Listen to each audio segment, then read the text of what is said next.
शक्ती. गोपीनाथजी, तुम्ही कोणाला फोन लावणार? हॅलो प्रमोदजी, मी गोपीनाथ मुंडे बोलतोय. हो, गोपीनाथ मुंडे बोलतोय मी. आपण एकाच वेळी कॉलेजमध्ये होतो, एकाच खेळाच्या मैदानात आपण खेळलो, एकाच वेळी अंबाजोगाई सोडून आपण पुण्याला शिकायला गेलो, एकाच वेळी आणीबाणी जेलमध्ये गेलो, एकाच वेळी आपण राजकारणात आलो,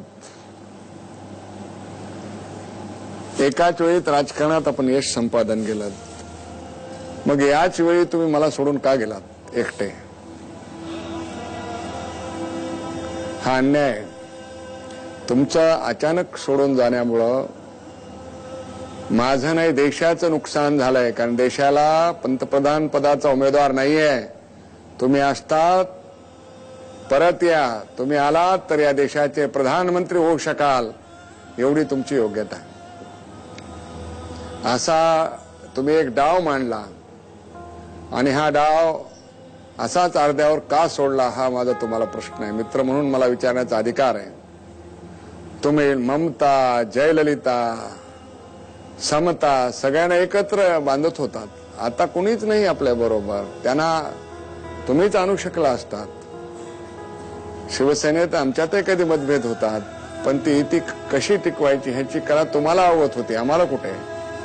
अशा स्थितीमध्ये तुमचं असणं किती आवश्यक होतं. आणि तुम्ही देश आज परत या, तुम्ही आलात तर या देशात नक्की क्रांती झाल्याशिवाय राहणार नाहीत.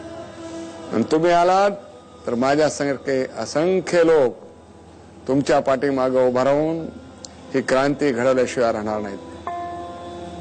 पुनर्जन्मावर माझा विश्वास आहे. कदाचित तुम्ही याच देशात जन्म घेतला असेल आणि तोच प्रमोद महाजन या देशाला निश्चित महाशक्ती केल्याशिवाय राहणार नाही विश्वास वाटतो. तुम्ही बोललात याबद्दल धन्यवाद.